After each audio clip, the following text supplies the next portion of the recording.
Hi hello friends, welcome back to media talks. நான் உங்கள் மௌனிகா.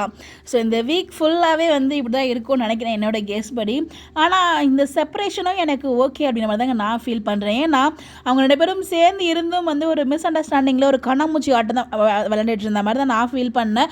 மனசுக்குள்ளே பேசிக்கிறதும் மைண்ட் ட்ராக்கு, அப்புறம் ட்ரீம் ட்ராக்கு, அது மாதிரியே தான் போயிடுச்சு தவிர அவங்களுக்கான அந்த ப்ராப்பர் சீன் இல்லை. நம்ம முன்னாடி பார்த்தோம் இல்லையா, வீக்கானா எவ்வளோ ஒரு சூப்பரான சீன்லாம் நம்ம பார்த்து ரசிச்சிருக்கோம். அந்த சீன் எதுவுமே இப்போ கிட்டத்தட்ட ஒரு 2 மந்த்ஸாகவே எனக்கு தெரிஞ்சு நான் பார்த்தோமே எனக்கு நான் ஃபீல் ஆகலை. வெளியில் எப்போ என்ட்ரி ஆனாங்களோ அதுலேருந்து வீக்காக்கான பழைய சீன் நம்மளால் பார்க்க முடியல. பட் ஆனால் பழைய சீன்ஸ் நம்ம என்ஜாய் பண்ணிட்டு தான் இருக்கோம்.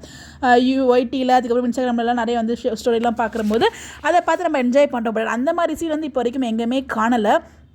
இப்போ 2 பேரும் பிரிஞ்சாங்க அப்படின்னா அவங்களுக்கு இதுக்கு அன்பு இன்னும் அதிகமாகும், இன்னும் அதிகமான பாண்டிங் நம்மளால் பார்க்க முடியும். கண்டிப்பாக காதல் இன்னும் ஸ்ட்ராங் ஆகும். அதான் சொல்லுவாங்களே, கூடயே இருக்கும்போது கூட அந்த லவ் தெரியாது, கொஞ்சம் பிரிஞ்சால் தான் இன்னும் லவ் நல்லா ஸ்ட்ராங்காக தெரியும் அப்படின்னு சொல்லி நிறைய பேர் சொல்லி கேள்விப்பட்டிருப்பீங்க. நிறைய பேர் அதை ஃபீலும் பண்ணியிருப்பீங்க.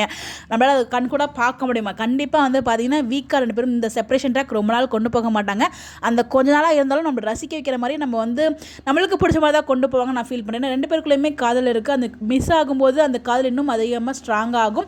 ஏன்னா கூட இருக்கும்போது நம்ம நிறைய பேர் ஃபீல் பண்ண அதுக்கு செப்பரேஷனே பரவாயில்ல போலப்பா அப்படின்ற மாதிரி நம்மளே ஃபீல் பண்ணோம். பட் அந்த மாதிரி செப்பரேஷன் கொண்டு வந்திருக்காங்க. கண்டிப்பாக இந்த செப்பரேஷன் ட்ராக் மூலமாக 2 பேரும் சேரும்போது அந்த காதல் இன்னும் ரொம்ப அழகாக ரொம்ப ஸ்ட்ராங்காக இருக்கும்.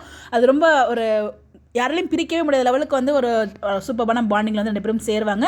இதுக்கப்புறம் 2 பேரும் சேர்றாங்க பார்த்தீங்களா, அந்த ஒரு பாண்ட் வேறு லெவலில் இருக்கும்.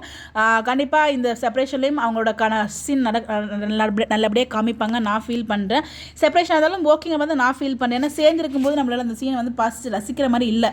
அட்லீஸ்ட் அந்த செப்பரேஷன்லேயாவது அவங்களுக்குள்ள இருக்க லவ் காமிக்கிறாங்களா, பாண்டிங் இந்த அளவுக்கு காமிக்கிறாங்க அப்படின்றத பார்க்கலாம். பட் இந்த செப்பரேஷனும் ரொம்ப நாளாக இருக்காது. எனக்கு அது ரொம்ப நல்லா புரியுது, ஃபீலும் ஆகுது. எனக்கு உள்ளுக்குள்ளே ஒரு தோணுது ரொம்ப நாள் வைக்க மாட்டாங்க. ஏன்னா கண்டிப்பாக டீம் நம்மளோட கான்வர்சேஷன் அதுவுமே நம்ம என்ன நினைக்கிறோங்கிறத அவங்களும் புரிஞ்சுக்கிறாங்க. அதுக்கு எது மாதிரி ட்ராக் நிறைய விதம் மாற்றி தான் கொண்டு போயிட்டுருக்காங்க. பிரவீன் முன்னாடி சார் மேலே எனக்கு ஒரு ஹோப் இருக்குது. ஸோ வெயிட் பண்ணி பார்ப்போம். ஸோ எல்லாம் இந்த செப்பரேஷன் ட்ராக் ஓகே நீங்கள் நினைக்கிறீங்க, முன்னாடி இருந்த வீக்கா சீன் மாதிரி அகைன் நம்ம ஃபியூச்சரில் தான் அதை பார்க்க முடியும். கண்டிப்பாக இப்போ இருக்க நிலமையில சேர்ந்துருக்கும்போது கண்டிப்பாக அந்த மாதிரி நம்மளால் பார்க்கவே முடியாது.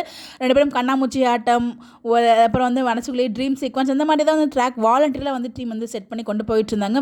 மிஸ் அண்டர்ஸ்டாண்டிங் மாதிரியே தான் கொண்டு போயிட்டு இருக்காங்க ஃபுல் அண்ட் ஃபுல். இப்போ வரைக்கும் நம்ம 2 months தான். அதுக்கு இந்த ட்ராக் ஓகே அப்படின்ற மாதிரி நான் ஃபீல் பண்ணுறேன். ஸோ பாப்போம், கூடிய சீக்கிரமே ரீயூனியன் ஆவாங்க. அந்த ஒரு தருணத்துக்காக தான் நான் வெயிட் பண்ணிட்டு இருக்கேன். கண்டிப்பாக ரொம்ப சூப்பரான ஒரு ட்ராக் அப்கமிங்கில் காத்துட்ருக்கு. இதை பற்றி உங்களுடைய கருத்துக்கள் மறக்காம கமெண்ட்டில் ஷேர் பண்ணுங்கள். இந்த மாதிரி அப்டேட் தெரிஞ்சுக்க நம்மளோட சேனலை ஃபாலோ பண்ணிக்கோங்க. Bye bye.